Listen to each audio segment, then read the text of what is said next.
Hey guys, Jello here from POVPH. Welcome back on my YouTube channel. Today in this video, meron ako sa inyo papakitang device na tingin ko magugustuhan ninyo and magiging interesado kayo. Isa sa pinaka kinakatakutan natin lahat or pinaka nagbibigay ng anxiety kapag meron kang sasakyan is yung check engine warning light. Kasi hindi mo alam kung anong meron sa kotse mo eh. Some people would think na hindi na drivable yung kotse, kung safe pa ba. Sometimes you would jump into conclusions without knowing kung ano yun. And not unless na-scan na yung kotse mo, no? Na-scan na yung computer ng sasakyan mo. And sa pagkakaalam ko, ang pagpapascan ng sasakyan would usually cost 800 pataas. 800 kasi guys, meron ako na pag-scan dito sa Gentry nung saktong nag-check engine yung sasakyan. Bali doon ko dinala, nakapagtanong ako tapos nakahingi akong discount, so it ends up 800. Pero guys, 800 pa rin yun ng instant, no? Eh paano kung malayo ka sa shop, gaya ng sa probinsya ka, you're still far from the nearest automotive shop. Syempre magwo-worry ka ng bahagya kung anong gagawin mo sa sasakyan mo. Isa rin to sa pinakamahalagang bagay na meron ka, para if in the event na umilaw to check engine warning light, hindi ka ma-stress, di ba? So hindi na ba tatagalin pa?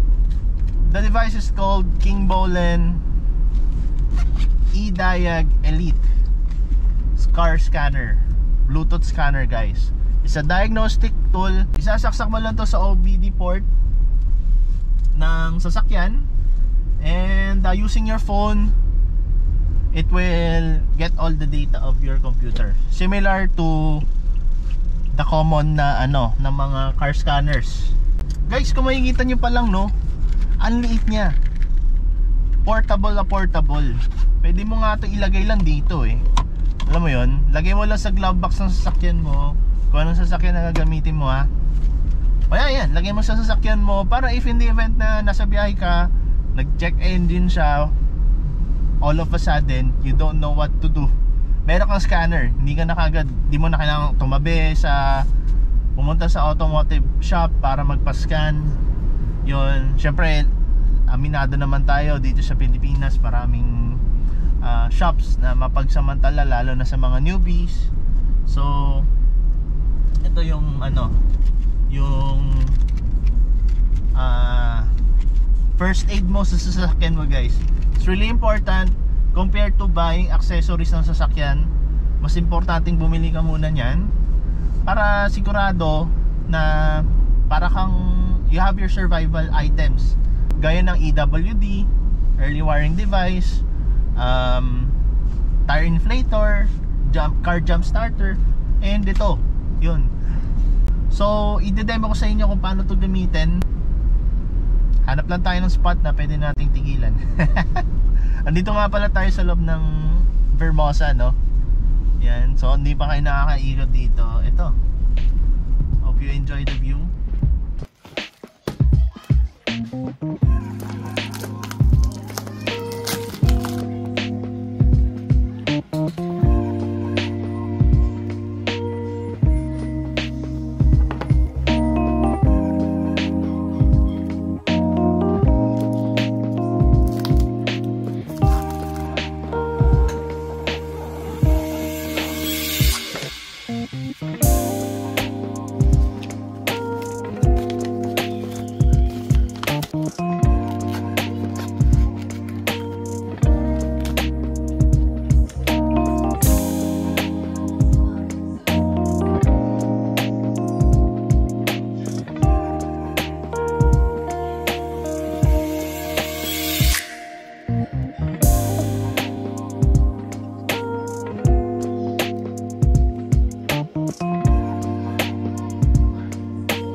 Okay guys, so una-una yung gagawin is to download the app. And don't worry, yung manual naman is nandito, so feel free to nandito. Meron naman siya kasamang manual, owner's manual in English format, kaya hindi kayo may hirapan intindihin kung paano gagawin, no? So unang-una is to download the app, which is dinownload ko na. Oh guys, so after nyo i-download yung app, next thing to do is to sign up for your account, no? Tapos magsisend ng verification code, and then yun, gagawa ka na ng username. Alright, yan. So nakagawa na ako ng account, and the next thing to do is to activate the account. Any of these, press mo lang yan, or itong sa diagnostic, press mo yan, and then lalabas tong activate. So itong serial number na activation code, yan, makikita nyo yan sa may manual, nakalagay yan dito, which is i-cover ko. Yan, serial number and activation code. Yan, pwede ko siyang i-scan. Press ko lang itong parang barcode na to, barcode scanner. Yan, congratulations, and we're done. So na-install na natin and activate yung device. The next thing to do guys is to insert the OBD device, no, para ma-start na natin siya gamitin. Ito yung device, nakalagay lang siya sa pouch. Yan, this one. Ngayon hanapin natin dito sa Innova. Yun guys, so sa Innova nakalagay siya dito. Ayan, ayan na siya. Yan, so nandito siya sa ilalim nitong latch ng gasoline and hood. Ayan lang siya. So pasok natin yung device dyan. Hindi naman siya papasok guys kapag mali yung entrada mo, so don't worry about the pins. Yan, umilaw na siya guys. Alright guys, so ngayon naka-open na. Para makita nyo yung yung device after nyo isaksak doon. Ito naman yung icon na to. Yan, may icon ng Bluetooth. Press mo lang yan, mag-search siya automatically, and pair. Yun guys, so after nyo ma-connect, ma-pair yung device, the next thing to do is to download the OBD function and all system diagnostic softwares. Pero hindi nyo na siya kailangan download again. Para lang kailangan kasi yun para mag-work yung device. So kailangan mo siya talaga i-download. Pwede mo i-scan yung VIN, automatic na niyang hanapin. Pero if hindi talaga siya makita, pwede mong hanapin dito yung mismong yung pangalan. Since na-download na natin siya, hindi na siya kailangang i-download ulit. Yan, mayroong for Mitsubishi, mga common na sasakyan, marami silang yan, may Photon, Daihatsu, Ferrari. Alright, so ito na guys.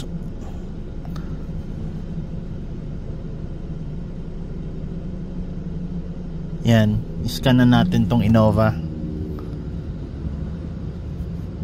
Kalagay 2023. Yan, yung year model niya, which is accurate. Yan, and then health report. Yan guys, ini-scan na niya yung device or yung kasasakyan.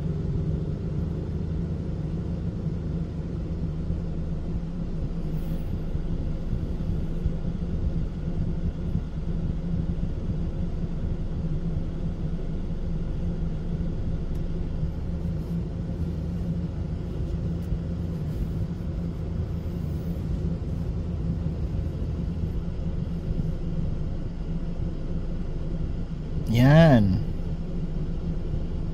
So everything is normal guys, as expected, kasi wala naman check engine hindi naman siya nakalagay dito.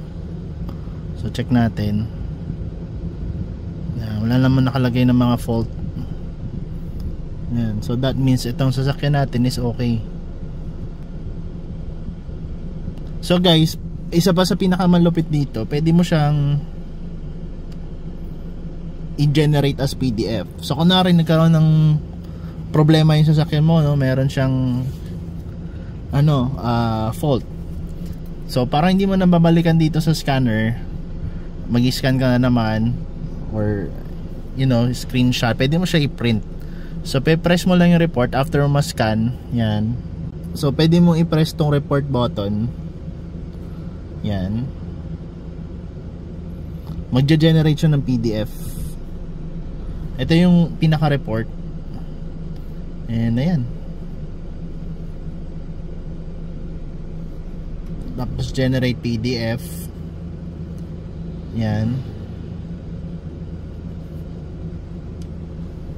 So magkakaroon na to ng automatic PDF file created by the app.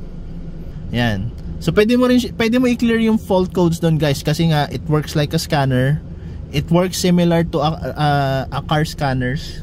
So malaking bagay na pwede mo siyang ang tawag nito, i-reset. Ayun. So marami kang pwedeng gawin dito, guys. Pwedeng i-reset yung TPMS kung may error sa TPMS. Yan. Oil maintenance reset, immobilizer reset, throttle relearn, ABS bleeding, brake reset. Kasi pag nag-bleeding ka ng ABS, parang nag-ano din yan minsan check, nag-warning light din. Yan, TPMS, steering angle, injector coding, gearbox relearn, battery matching, EGR, sunroof initialization, air level, and adaptive front lighting. Ayun. For more in-depth review, guys, meron tayong merong YouTube channel na naggagawa ng in-depth review ng product na to. So check nyo na lang. King Bolen device or King Bolen e-diagnostic automatic diagnostic device. Supports OBD2 mas after 1996 na models, pwede na siya. Ang advantage ito para sa akin, guys, is yung size. Ang liit niya, handy siya dalhin, hindi siya nakakahiyang ilagay sa bag, or hindi siya kain space. So bakit ko siya i-recommend na bilhin nyo? Una, nandito lang siya, napaka-handy dalhin. Pwede mo nga lang siya itago dito sa console, and nakatabi lang siya as long as hindi mo kailangan. Para in the event na kailanganin mo, nakakabit na siya, di ba? Second, madali mo siya ma-access dahil pwede mo rin siyang i-access through phone. Hindi mo na kailangan pumunta ng shop para magpa-scan, and ikaw na bahala sa sasakyan mo. Ikaw na bahala mag-scan. Print mo lang yung report. Try to understand kung anong reason nung fault code na binigay. Yun, which is commonly sensors lang muna ang pinaka beginner reason kung bakit nagche-check engine. Very simple lang siya, guys. Meron kang mismong device, meron kang phone, yung mismong phone mo, isaksak mo lang to sa OBD port ng sasakyan, i-pair mo lang siya sa cellphone mo, use the app, and that's it. Nandun na siya, mag-scan ka na, and lalabas na yung report, diba? Pwede ka mag-generate ng PDF gaya ng ibang car scanners, mas professional and detailed na makikita mo sa in paper yung report, diba? Tapos powerful, sa liit niyang to, nagagawa niya yung trabaho ng car scanners mismo. Yan, and if mura lang siya, guys, nasa 3.5 lang siya sa Shopee. Compared to other car scanners, hindi siya ganun ka pricey. Para sa akin, mga 5K above, medyo nagbabudget na ako pero mga 3.5 yan, para sa ikaka-peace of mind ko, gagastos ako niyan. Tapos syempre i-add ko lang din, portable lang siya, kasi nga gato lang siya kaliit. And syempre yung manual, babasahin mo lang naman yan sa unang beses, and magagamit mo lang siya uli kapag kailangan mo lang. As long as kabisado mo nang siyang gawin, hindi man na halos kailangan ng manual. Yung company na to, King Bolen, they're existing in the market since 2010. Pinaka main business talaga nila is automotive diagnostic tools, at meron din sila mga electronic products. So hindi lang sila nagfo-focus dito sa car scanners. Marami din sila ibang product na pwede nyo i-check. Partner din sila ng mga kilalang brands gaya ng Launch, Hotel, and Think Car. Yan, mga kilalang diagnostic tool yan sa market. Tapos pinaka-focus talaga nila is more on diagnostic tools. Yan, sa mga automotives, including yung mga TPMS, tapos immobilizer relearn or immobilizer matching series. Sila rin gumagawa niyan. So talagang kabisado na nila ang market and the idea behind the computer of the vehicles, no? Kung interesado kayo sa product na to, click nyo lang yung link sa ilalim ng description ng video na to. It will link you to directly to the Shopee. Yun, guys, so malapit na matapos ng video, and unang-una gusto kong magpasalamat sa King Bolen for letting me check their product, itong King Bolen e-Diag Elite. Thank you, kasi magagamit ko to talaga pagdating sa pag-maintain ng aking kotse, making sure na ang aming kotse ay na-maintain 100% full help, exterior, interior, and pagdating sa electricals, ECU and everything. Dito ko natatapos itong vlog. Again, this is Jel of POV PH. Thank you for watching. Drive safe lagi, ingat, and God bless. Bye!